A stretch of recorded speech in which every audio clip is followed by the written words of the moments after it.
পুষ্পা এবং তার বান্ধবী রমা দুজনে রেস্টুরেন্ট থেকে বের হচ্ছিল। এমন সময় হঠাৎ এক ছিটকে চোর তার পার্স নিয়ে দৌড় দেয়। আরে আরে, চোর চোর, আমাদের পার্স নিয়ে পালিয়েছে। এই যে দাদা, চোরটাকে ধরুন না একবার, চোর চোর।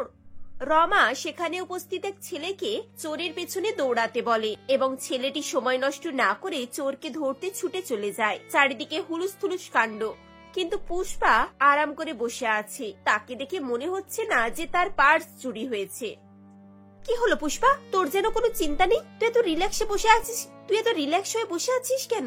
ওদিকে চোর তোর পার্স নিয়ে পালিয়েছে। তোর মনে নেই তোর পার্সে 20,000 টাকা আছে? তুই তোর বাবার কাছ থেকে কত ঝামেলা করে টাকাটা নিয়েছিলি। আজকে কলেজে শেষ দিন, কলেজের ফিস জমা দিতে হবে। আজকে কলেজে শেষ দিন, আমরা পার্টি করব, কলেজে ফিস দিতে হবে। এই সমস্ত কিছু কি করে হবে?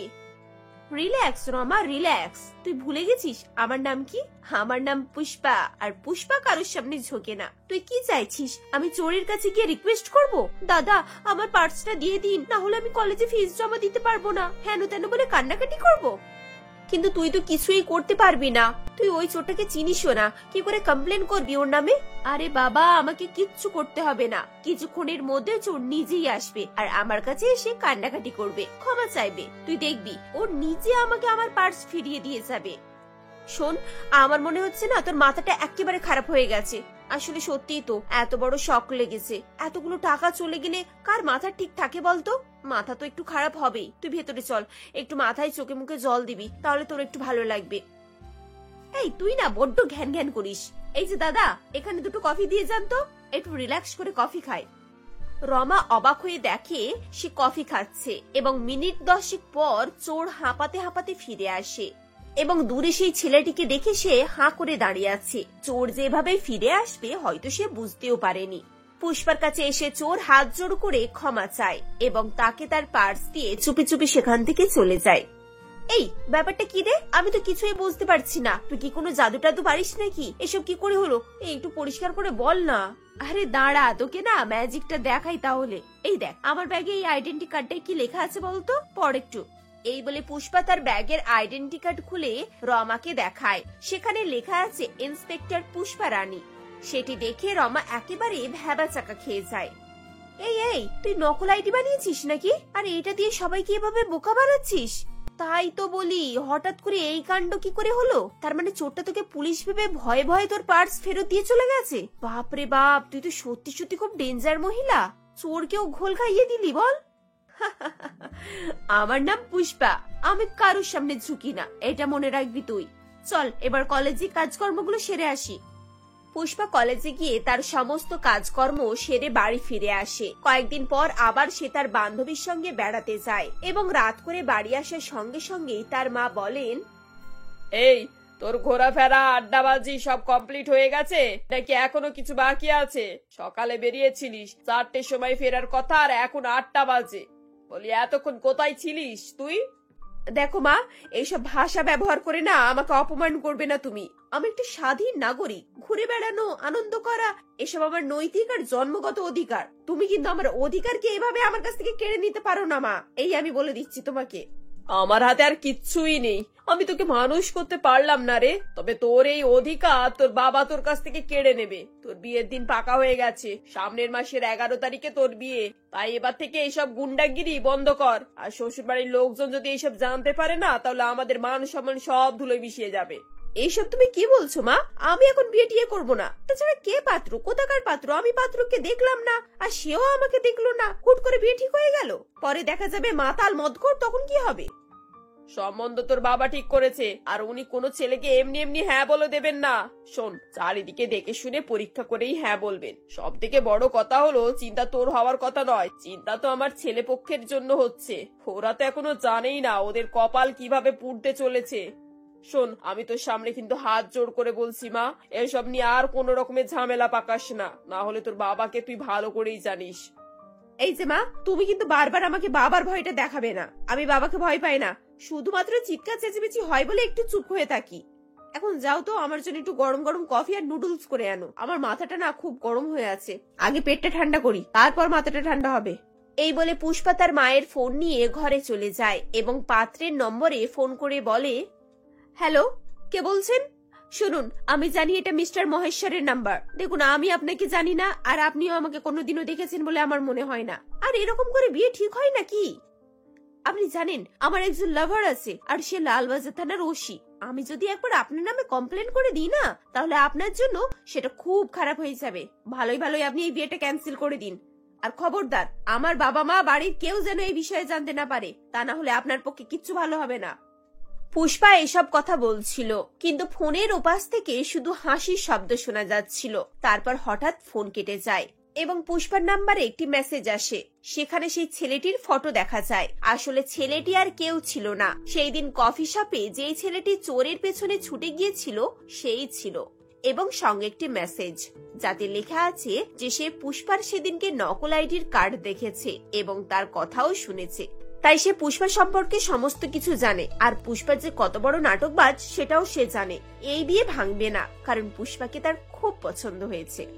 মেসেজ দেখে পুষ্পার মাথায় হাত। তার আর কিছুই করার থাকে না, বাধ্য হয়ে তাকে মহিষের সঙ্গে বিয়ে করতে হয়। বিয়ের দিন মালা বদলের সময় যখন পুষ্পাকে মাথা নিচু করতে বলা হয়, তখন সে মণ্ডপে চিৎকার করে বলে, খবরদার, আমাকে তোমরা কেউ মাথা নিচু করতে বলবে না। আমার নাম পুষ্পা, আমি কারোর সামনে মাথা নোয়াই না। যদি বর আমাকে মালা পরাতে চাই, তবে বরকে উঁচুতে উঠে আমাকে মালা পরাতে হবে। পুষ্পার কথা শুনে বরযাত্রী কনেযাত্রী সবাই মিলে হেসে ফেলে। তবে পুষ্পার বাবা মা এবং আত্মীয় স্বজন খুবই অসন্তুষ্ট হন। সবাই মিলে কোন রকম ভাবে পরিস্থিতি সামলে নেয়। বিয়ের পরের দিন পুষ্পা রান্নাঘরে যায় এবং বলে, এ বাবা, এসব কি ঝামেলায় পড়ে গেলাম আমি। রান্না বান্না তো কিছুই আমি ঠিক মতো জানি না।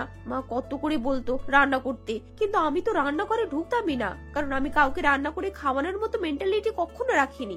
আমার নাম হচ্ছে পুষ্পা, আমি অন্যদেরকে খাইয়ে সন্তুষ্ট করার মতো মেয়ে তো নয়।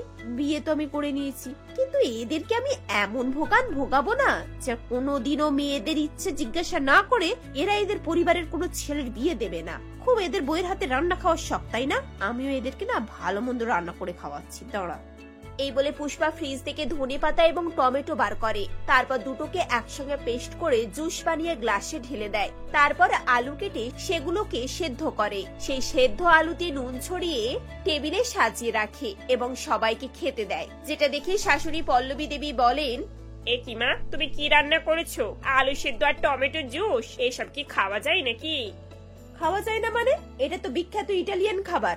এই খাবার খেয়ে না লক্ষ লক্ষ মানুষ বছরের পর বছর স্ট্রং থাকে। আপনারাও খেয়ে দেখুন, খুব ভালো হয়েছে। বৌমা, তুমি কি আমাদেরকে বোকা বানানোর চেষ্টা করছো? এই খাবার আমরা কোনো মতেই খেতে পারবো না। আমাদের জন্য সাধারণ রুটি সবজি ভাত তরকারি এসব করো। আমায় ক্ষমা করবেন, ওইসব সাধারণ খাবার আমি তৈরি করতে পারি না। আমার নাম পুষ্পা, আমার যেটা ইচ্ছা আমি সেটাই রান্না করি। পুষ্পার কথা শুনে পল্লবী দেবী অবাক চোখে তার দিকে তাকিয়ে থাকেন। বাড়ির সবাই বুঝতে পেরে যায় যে পুষ্পাকে কিছু বলা মানে নিজের সময় নষ্ট ছাড়া আর কিছুই না। তারা চুপচাপ সেই আলু সেদ্ধ আর টমেটো জুস খেয়ে নেয় এবং যে যার কাজে চলে যায়। এভাবেই দিন কাটতে থাকে এবং পুষ্পা কোনোদিনও আলু সেদ্ধ, কোনোদিনও বেগুন সেদ্ধ, কোনোদিনও পটল সিদ্ধ এইসব করে টেবিলে সাজিয়ে দিত এবং কোনো রকমে একটা সবজির জুস বানিয়ে দিয়ে দিত। এভাবেই শ্বশুরবাড়ির সবার জীবন পুষ্পা অতিষ্ঠ করে রেখেছিল। এই ঝামেলা থেকে মুক্তি পাওয়ার জন্য তারা অনেক ধরনের উপায় চেষ্টা করে, কিন্তু কোনো উপায়ই কার্যকারী হয়ে ওঠে না। সে সবার জন্য ওই খাবারই তৈরি করত এবং নিজের জন্য অনলাইন থেকে খাবার আনিয়ে খেত। একদিন পুষ্পার শাশুড়ি এই ঝামেলা থেকে মুক্তি পাওয়ার জন্য একটি বুদ্ধি বার করেন এবং সন্ধ্যাবেলা বৌমাকে ডেকে বলেন, বৌমা, তুমি আজ 1 মাস ধরে না আমাদের অনেক সেবা করেছো আর তোমার হাতে সুন্দর সুন্দর টেস্টি খাবার খাইয়েছো। আমি তো তোমার উপরে খুব খুশি। তোমাকে সেজন্য একটা সোনার আংটি দিচ্ছি, এটা তোমার উপহার। আরে বাহ, আমার হাতের রান্না আপনাদের ভালো লাগে? এটা তো খুবই ভালো কথা। আমি তো ভেবেছিলাম আপনারা বোধহয় আমার উপরে বিরক্ত হবেন। তবে আমার হাতের রান্না এতটাও খারাপ হবে না সেটা আমিও জানতাম। আফটার অল আমার নাম পুষ্পা। বৌমা, তোমার হাতে রান্না আমাদের এত ভালো লাগে, আর আমি সেই কথা আমার বান্ধবীদেরকেও জানিয়েছি। আজ তারা আমার কাছে না অনেক রিকোয়েস্ট করেছে যে তারা তোমার হাতে রান্না খাবে। তাই কাল দুপুরবেলা তুমি যদি তাদেরকে একটু তোমার হাতে স্পেশাল কয়েকটা ডিশ তৈরি করো, তাহলে আমি খুব খুশি হব মা। আচ্ছা ঠিক আছে, এত রিকোয়েস্ট করার কিছু নেই। আপনি যখন এত করে বলছেন আর এই সোনার আংটিটা দিয়েছেন, এখন তো আমি আপনাকে বারণ করতেও পারবো না। ঠিক আছে, আপনি তাদেরকে ডেকে নিন, আমি রান্না করে দেবো। পুষ্পা পরের দিন সবার জন্য সেদ্ধ বেগুন, সেদ্ধ পটল এবং করলা সেদ্ধ করে রাখে। সবাই যখন খাবার টেবিলে বসে থাকে তখন সে অবাক হয়ে দেখে সেখানে তার বাবা মাও বসে আছে। অর্থাৎ বাবা মাকে খাবারের জন্য নেমন্তন্ন করা হয়েছে। খাবারের অবস্থা দেখে পুষ্পার মা বাবা প্রচন্ড পরিমাণে রেগে যান। তোকে আমি বারবার বলেছিলাম তুই শ্বশুর বাড়িতে গিয়ে আমাদের মান সম্মান নিয়ে খেলা করবি না, কিন্তু তুই এসব কি করেছিস? শ্বশুর শাশুড়ি স্বামী ননদ এদেরকে এইসব সেদ্ধ তরকারি করে খাওয়াচ্ছিস, আর তারা চুপচাপ তোর এই অত্যাচার সহ্যও করছে। তুই জানিস তোর এই ব্যবহারে আমাদের সম্মানটা কতটা খারাপ হয়েছে। এখন তো তোকে নিজের মেয়ে বলে পরিচয় দিতেও আমার ঘেন্না করছে। কেন যে আমরা জেনে শুনে এত ভালো একটা ছেলের সঙ্গে তোর বিয়ে দিয়েছিলাম তা আমরাই জানি না। দিদি, আমরা খুব বড় অন্যায় করেছি, পারলে আমাদেরকে ক্ষমা করে দিন। আমাদের মেয়ে যে আপনাদেরকে এভাবে টর্চার করছে তা আমরা জানতাম না। এটা জানার পর আমরা খুবই লজ্জিত। এরপর তার বাবা তাকে অনেক কথা শোনায় এবং বলে যে তিনি নিজের বাড়ি থেকে একজন রাঁধুনিকে এ বাড়িতে পাঠাবেন এবং সেই রাঁধুনি শুধুমাত্র বাড়ির সদস্যদের জন্য রান্না করবে। পুষ্পার রান্না পুষ্পা নিজেই করবে। তিনি পুষ্পার অ্যাকাউন্ট বন্ধ করে দেন এবং বাড়ির সবাইকে কোনো রকম টাকা দিতেও বারণ করে দেন। এই সবকিছু হবার পর পুষ্পা তার নিজের ভুল বুঝতে পারে। এভাবেই পুষ্পার জ্ঞান শিক্ষা হয় এবং সে সবার কাছে হাত জোড় করে ক্ষমা চায়। এরপর থেকে পুষ্পা রান্না শেখে এবং শ্বশুরবাড়ির সবাইকে তার হাতে সুস্বাদু রান্না করে খাওয়ায় এবং এভাবেই তার শ্বশুরবাড়ির সবাই তার সঙ্গে সুখী শান্তিতে ও আনন্দে বসবাস করতে থাকে। কি রে স্বপ্না, বিয়ে বাড়িতে যাচ্ছিস নাকি ছোট বাচ্চাকে দেখতে যাচ্ছিস? আমি তো তোকে দেখে চিনতেই পারছি না। তুই এত কেন সেজেছিস? মনে হচ্ছে যেন তোর নতুন বিয়ে হচ্ছে। নতুন বিয়ে হলেও বউয়েরা এত ভালোভাবে সাজে না। তুই যা সেজেছিস, বাবারে বাবা, এরকম এখানে কেউ এত সাজে না। মা, আমি জানি আমার মতো এই সাজ কেউ করতে পারবে না। দেখো মা, আমি কত রকমের সাজসজ্জা করেছি, পুরো 16 রকমের। হাতে পায়ে গোলায় নাকে সবকিছু পরেছি। মা দেখো, আমাকে খুব সুন্দর লাগছে না? সুন্দর তো লাগছে ঠিকই, কিন্তু তোকে দেখে মনে হচ্ছে না তুই একটা ছোট্ট বাচ্চাকে দেখতে যাচ্ছিস। আরে বাবা, আমরা তো এই পাশের বাড়ির প্রতিবেশী সন্তানকে দেখতে যাচ্ছি। তুই কেন এত সেজেছিস? মা, পাশের বাড়ির প্রতিবেশী ছেলেকে দেখতে যাই বা বিয়ে বাড়ি, তুমি তো জানো আমার এরকম সাজসজ্জা করতে কত ভালোবাসি। তার জন্যই তো আমার রুমে এত সাজসজ্জা, আর আমি তো এর জন্যই এত সেজে নিয়েছি। আর ওইখানে কত লোক থাকবে, কত মেয়ে বউ থাকবে, এরা তো আমাদেরকেই দেখবে, তাই না? তোকে দেখবার চক্করে তোর জন্য দেখবি আমাকেই অপমানিত হতে হবে। কারণ তুই এই বাড়ি থেকে পাশের বাড়িতে যাচ্ছিস, তার জন্যই তুই এত সেজে রেডি হয়েছিস, যেন মনে হচ্ছে কোথাও না কোথাও যাচ্ছিস। না না না, আমরা এভাবে কোনো রকমেই ওদের বাড়িতে যেতে পারবো না। যাটা ঠিকও হবে না। তুই এত বড় বড় কানের দুলগুলো সব খুলে রেখে আয়, হাতটাও খুলে রেখে আয়। মা, তুমি এগুলো কি বলছো বলো তো? তুমি কি করে ভাবলে আমি এগুলি খুলে যাব? এগুলো আমি কি বাড়িতে রেখে দেওয়ার জন্য কিনেছি নাকি? আর তাছাড়া আমার এরকম সাজসজ্জা করতে কি ভালো লাগে। আমার মতো কেউ এরকম সাজসজ্জা করতে পারবেই না।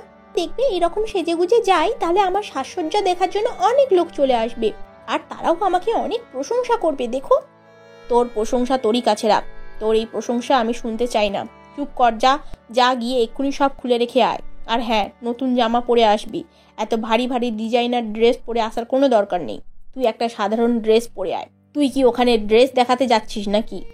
মা, আমি কেন কাউকে ড্রেস দেখাতে যাব?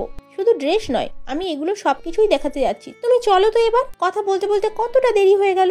সব মানুষজন এবার এসে চলে যাবে মনে হয়। চলো চলো, আর বেশি কথা বলে লাভ নেই, চলো। এই বলে স্বপ্না তার মাকে জোর করেই নিয়ে যাচ্ছিল। কমলিকা দেবীর আর যাওয়ার কোনো ইচ্ছাই ছিল না। আসলে স্বপ্না হচ্ছে এইরকম 16 রকমের সাজসজ্জা করতে খুবই পছন্দ করত, কিন্তু এইসব কমলিকা দেবীর একদমই পছন্দ না। কারণ স্বপ্না শুধু বিয়ে বাড়িতেই নয়, পাশের বাজারে বাজার করতে গেলেও এরকম সাজসজ্জা করে যেত। এই কারণেই কমলিকা দেবী স্বপ্নার সঙ্গে কোথাও বেরোতে চাইতো না। স্বপ্নার সাথে বার হলেই মানুষ সকলে নানা রকমের কথা বলা শুরু করে দিত। সেদিন প্রতিবেশীর এক বাচ্চাকে দেখতে গিয়ে স্বপ্নাও ঠিক এই রকম ভাবে সাজসজ্জা করেছিল। যখন প্রতিবেশী বাড়িতে পৌঁছায় তখন সেখানে সকলে তার দিকে তাকিয়েছিল এবং তাকে দেখে সবাই অবাকই হচ্ছিল। আচ্ছা দিদি, তোমার মেয়েকে কি তুমি সাধারণ জামা কাপড় পরিয়ে নিয়ে আসতে পারলে না? এত সাজের কি দরকার আছে? আমাদের তো পাশের বাড়ি থেকে পাশের বাড়ি আসতে হলেও এত সাজসজ্জা। তোমার মেয়ে সেজে এসেছে, এত কেন তোমার মেয়ে সেজে এসেছে এটা তো বুঝতেই পারলাম না। স্বপ্নাকে আমি বলেছিলাম গো, আসলে ও একটু এরকমই সাজসজ্জা পছন্দ করে। ও কোথাও গেলেই এরকম ভারী ভারী গয়নাগাঠি পরে। দেখো, আমাদের সকলে ওকে দেখে কেমন হাসাহাসি করছে। মনে হচ্ছে ও বিয়ে বাড়িতে এসেছে। সকলে বলছে ও যদি এখানে এরকম ভাবে সেজে আসে তাহলে বিয়ে বাড়িতে গেলে আর কতই না সেজে যায়। এই রকম ভাবেই চারিদিক থেকে কমলিকা দেবীকে কথা শুনতে হচ্ছিল। তাই কমলিকা দেবী বেশি কথা না বলে সেখান থেকে বাড়ি চলে আসে। স্বপ্নাকে নিয়ে বাড়ি চলে আসার পর স্বপ্নাকে বোঝানোর চেষ্টা করে, দেখ স্বপ্না, আমি তোকে বারবার বলতে পারবো না, ওখানে গিয়ে আমাকে কত রকমের কথা শুনতে হয়েছে জানিস। শুধুমাত্র তোর জন্য আমি সবকিছু সহ্য করে নিয়েছি। আমি জানি তুই এত সাজসজ্জা করতে পছন্দ করিস, কিন্তু সব জায়গায় তো আর এরকম ধরনের সাজসজ্জা চলে না বল। কোথাও যদি মানুষ মারা যায় তাহলে কি তুই সেখানেও এরকম সাজসজ্জা করে যাবি? মা, যাবো না কেন, 100 বার যাবো, বেশ করবো যাব। ওখানে তো কত রকমের মানুষ থাকবে, তাহলেও সেখানের মানুষগুলো তো আমাকে দেখবে, তাই না? তাই আমি যেখানেই যাই না কেন, আমি বাজারে কিংবা অন্য প্রতিবেশীর বাড়িতে বা কোনো আত্মীয়র বাড়িতে কোথাও ঘুরতে গেলেও দেখবে আমি এই রকম ধরনের ঠিক সাজসজ্জা করে যাব, কারণ আমার এই রকম ধরনের সাজসজ্জা করতে ভালো লাগে। তোকে আমি আর বোঝাতে পারবো না, তুই যা পারিস তাই কর। আর হ্যাঁ, আমারও একটা কথা শুনে রাখ, তুই যদি এরকম করে যাস তাহলে আমি তোর সাথে যাব না। তুই সবসময় একাই কোথাও যাবি, আমি তোর সাথে আর কোথাও যাব না। তোর সাথে কোথাও গেলে ঠিক এরকম ভাবেই অপমানিত হতে হবে আমাকে, আর আমি এরকম ভাবে অপমান সহ্য করতে পারবো না। এই বলে কমলিকা দেবী রাগ দেখিয়ে নিজের রুমে চলে যায়। এরকম ভাবেই দেখতে দেখতে বেশ কিছুদিন অতিবাহিত হয়ে যায়। দিনের পর দিন স্বপ্নার পাগলামো আরোই বেড়ে চলছিল। বিয়ে বাড়ি হোক কিংবা শোক বাড়ি, যদি কেউ মারাও যায় তাকে দেখতে গেলে স্বপ্না 16 রকমের সাজসজ্জা করে যেত। এমনই একদিন, স্বপ্না, এই স্বপ্না, কোথায় গেলি রে? শোন না, তোর মাসির কি হয়েছে, ফোনে তো আমাকে তাড়াতাড়ি আসতে বলছে, হয়তো মাসির খুব বিপদ, চল তাড়াতাড়ি বেরিয়ে পড়ি চল। মা, এরকম বলে হয় নাকি? তুমি তো জানো আমি না সেজে কোথাও যাই না। আমার মেকআপ করতে 1 ঘন্টা সময় লাগবে। তুমি যদি দাঁড়াতে পারো তাহলে আমার জন্য দাঁড়াও, না হলে তুমি আগে চলে যাও, আমি পরে যাচ্ছি। সত্যি কি আশ্চর্য মানুষ, তুই এরকম মেয়ে আমি কখনোই আগে দেখিনি। মানুষ মৃত্যুর দিকে এগিয়ে যাচ্ছে আর তুই কিনা নিজের সাজসজ্জা নিয়ে পড়ে আছিস। এরকম বললে চলবে না, চল তাড়াতাড়ি বেরিয়ে পড়ি আমরা। মা, আমি তোমাকে যা বলার আগেই বলে দিয়েছি যে তুমি আমাকে যাই বলো না কেন আমি সেজেই যাব। না সেজে আমি কোথাও বেরোবো না, তুমি চলে যাও। স্বপ্নার এই কথা শুনে কমলিকা দেবী একাই তাড়াহুড়ো করে বেরিয়ে পড়ে বোনের বাড়ি যাওয়ার জন্য। স্বপ্না কারোর দিকে কোনো ধ্যান জ্ঞান ছিল না, নিজের সাজসজ্জা নিয়েই কয়েক ঘন্টা ধরে পড়েছিল। সাজসজ্জা করে তবে সে মাসির বাড়িতে যায়। মাসির বাড়িতে গিয়ে দেখে সেখানে অনেকে কান্নার গোল পড়ে গেছে। তারপরে সে শুনতে পায় যে তার মাসি আর পৃথিবীতে নেই। তাহলে কি মাসি আর এই পৃথিবীতে নেই? না না, আমাকে কাঁদলে চলবে না, তাহলে আমার তো মেকআপগুলো সব নষ্ট হয়ে যাবে। কত কষ্ট করে কতক্ষণ ধরে আমি এই মেকআপগুলো করেছি, এত সুন্দর মেকআপ সাজসজ্জা করে আমি আসলাম, এটা নষ্ট করলে চলবে না।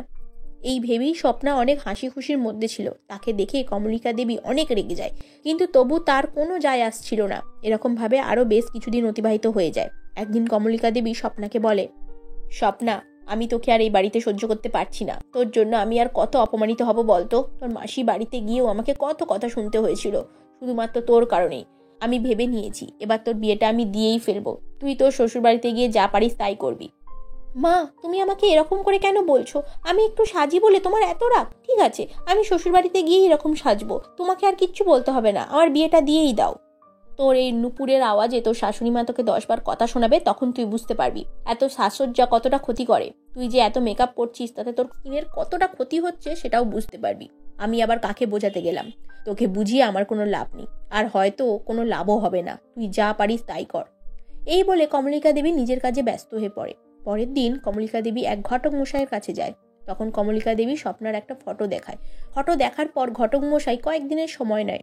দেখতে দেখতে আরো বেশ কয়েকটা সপ্তাহ কেটে যায়।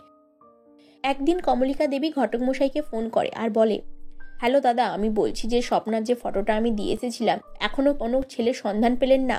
আপনি যদি না দেখতে পারেন তাহলে আমাকে বলে দিন, তাহলে আমি অন্য কোনো ব্যবস্থা করে নেব। এত সময় আমার কাছে নেই যে। আরে আমি তো আপনাদের ফোন করবো বলেই ভাবছিলাম, আপনি কেন করতে গেলেন? যাক, ভালোই হয়েছে। আমি একটা ভালো ছেলে দেখেছি, নাম সুমন, পানিপুর গ্রামে থাকে।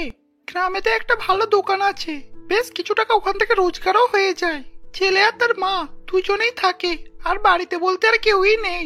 যদি আপনি আপনার মেয়েকে বিয়ে দেন তাহলে আমি নিশ্চিত বলতে পারি যে আপনার মেয়ে খুব সুখে থাকবে। সুখে থাকুক আর যাই থাকুক, এইসব নিয়ে আমি আর দেখতে যাব না। ভালো ছেলে হলেই হবে। তাহলে আমার বাড়িতে আসতে বলে দিন, আমার মেয়েকে যেন কালী তারা দেখতে আসে। এই বলে কমলিকা দেবী ফোনটা রেখে দেয়। ঘটক মশাই কমলিকা দেবীর কথা মতো স্বপ্নাকে দেখতে আসার কথা জানিয়ে দেয় সেই ছেলের বাড়ির লোকেদের। পরের দিন সুমন ও তার মা সোনালী দেবী স্বপ্নাকে দেখতে বাড়িতে আসে। তখনও স্বপ্না এরকম ভাবেই সাজসজ্জা করেছে। মায়ের এত কথাবার্তা বলার ফলেও তার একটুকু চেঞ্জ হয়নি। স্বপ্না পুরো 16 রকমের সাজসজ্জা করে সোনালী দেবী এবং সুমনের সামনে আসে। সোনালী দেবী তাকে দেখে চমকে ওঠে আর বলে, দেখো স্বপ্না, তোমাকে আমার বৌমা হিসাবে বেশ পছন্দ হয়েছে। কিন্তু কি বলো তো, তুমি যে এত সাজসজ্জায় ব্যস্ত, এটা তো হলে চলবে না, একটু সংসারের কাজও করতে হবে। আর তুমি তো জানো আমার বাড়িতে আমি সব কাজ একা হাতে করি। এখন কাজ করতে অনেক অসুবিধা হয়, কারণ আমার অনেক বয়স হয়েছে। আমি তোমাকে বৌমা করে নিয়ে যাচ্ছি, তুমি একটু আমার হাতে হাতে সাহায্য করবে। আর একটা কথা, সুমনের বেশি টাকা রোজগার নয়, তাই একটু তুমি যদি সাজসজ্জা কম করো তাহলে খুব ভালোই হবে। এই বলেই সোনালী দেবী চুপ করে যায়। সোনালী দেবীর কথাগুলো শুনে স্বপ্নার মন ভেঙে যায়, কারণ সে ভেবেছিল শ্বশুর বাড়িতে গিয়েও এরকম সাজসজ্জা করতে থাকবে। কিন্তু সোনালী দেবীর কথাতে সে বুঝতে পেরে যায় যে শ্বশুর বাড়িতে গিয়ে এরকম ভাবে থাকতে পারবে না সে, তাই সে বিয়ের জন্য তার মাকে না বলছিল। কিন্তু কমলিকা দেবী সুমনকে অনেক বেশি পছন্দ হয়, আর তো সে ঠিকই চাইছিল যে এরকম ভাবেই স্বপ্নার সাথে সুমনের বিয়েটা হয়ে যাক। তার ফলে স্বপ্না একটু শুধরে যাবে। দুই পক্ষের কথাবার্তা বলার পর বিয়ের তারিখও বার করা হয়ে যায়। এরকম ভাবে দেখতে দেখতে আরো বেশ কিছুদিন অতিবাহিত হয়ে যায়। স্বপ্না আর সুমনের বিয়ের দিন চলে আসে। বিয়ের দিন স্বপ্না আরো বেশি সাজসজ্জা করেছিল। বিয়ে সম্পূর্ণ হয়ে যাওয়ার পর সুমনের সঙ্গে বাড়িতে চলে যায়। বিয়ের পরের দিনই স্বপ্না ঘুম থেকে উঠে স্নান করে রান্নাঘরে আসে। তার জোরে জোরে নুপুরের শব্দ পেতেই সোনালী দেবী আর সুমনের ঘুম ভেঙে যায়। কি ব্যাপার, এত সকালে সকালে তুমি উঠে পড়েছো? এখনো তো ঠিকভাবে সকালই হয়নি। আরে বাবা, আমার বাড়ির কাজ করতে বলেছিলাম, কিন্তু তোমাকে এত ভোরবেলা যে উঠে কাজ করতে হবে সেটা তো বলিনি। এত ভোরে ওঠার কোনো প্রয়োজন নেই। যাও বৌমা, এখন ঘুমোতে যাও। আর তোমার এই নুপুরের আওয়াজে আমাদের ঘুম ভাঙিয়ে দিল। কাল থেকে এই নুপুর পড়বে না। এই বলে শাশুড়ি মা সোনালী দেবী আবারও নিজের রুমে ঘুমোবার জন্য চলে যায়। সোনালী দেবীর কথা শুনে স্বপ্নার অনেক রাগ হয়। এরকম ভাবে দেখতে দেখতে আরো বেশ কিছুদিন অতিবাহিত হয়ে যায়। স্বপ্না নিজের অভ্যাস থেকে বাড়ি হতে পারছিল না। শ্বশুর বাড়িতে এসে কোনো রকম কিছু সুবিধা পাচ্ছিল না। তার সাজবার মেকআপ আর সাজসজ্জা কিছুই পাচ্ছিল না, কিন্তু তবু সে এইরকম সাজসজ্জা করার চেষ্টা করছিল। এমনই একদিন স্বপ্নার কাছে পয়সা ছিল না, তাই সে সুমনের মানিব্যাগ থেকে কিছু পয়সা বার করে নেয়, আর সেটা সুমনকে না বলেই নিয়ে নেয়। তারপর স্বপ্না নিজের মেকআপ কিনে ফেলে। যখন সুমন তাকে জিজ্ঞাসা করে এই ব্যাপারে, তখন সে একদমই মানতে চাইছিল না। আর এই নিয়েই তাদের দুজনের মধ্যে অনেক ঝগড়া ঝামেলা শুরু হয়ে গেছিল। তখন সোনালী দেবী বলে, দেখো বৌমা, আমি তোমাকে আগেই বলেছিলাম আমাদের বাড়িতে থাকতে গেলে এই সব চলবে না। তুমি এইভাবে তোমার সাজসজ্জা করতে পারবে না। আর তুমি সাজসজ্জার জন্য এতটাই নিচে নেমে গেলে যে তুমি চুরি করতে বাধ্য হলে। আমার ছেলে তো তোমাকে যথেষ্ট দিয়েছে, কিন্তু তুমি তার সত্ত্বেও আমার ছেলের মানিব্যাগ থেকে টাকা চুরি করলে। এখনো তুমি কিনা নানা করছো, এটা ঠিক নয়। মা, আমাকে ক্ষমা করে দিন, আমি আর কখনোই এরকম করব না। সুমন, তুমি আমাকে ক্ষমা করে দাও, আমি আর কখনোই মানিব্যাগ থেকে টাকা চুরি করব না। আমি ভুল করেছি, আমি আর এরকম সাজসজ্জাও করব না। মা, আমি সবসময় আপনার বাড়িতে সাধারণ মেয়ের মতোই থাকবো, কোথাও ঘুরতে গেলে তবেই এরকম সাজসজ্জা করব। আমাকে ক্ষমা করে দাও তোমরা। এইভাবেই স্বপ্না নিজের ভুল বুঝতে পারে। তারপর শাশুড়ি মা ও সুমনের কাছে ক্ষমা চেয়ে নেয়। একজন সাধারণ বৌমার মতো হয়েই সে জীবনযাপন করে। এরকম ভাবেই তার হাসি খুশিতে দিন কাটতে থাকে।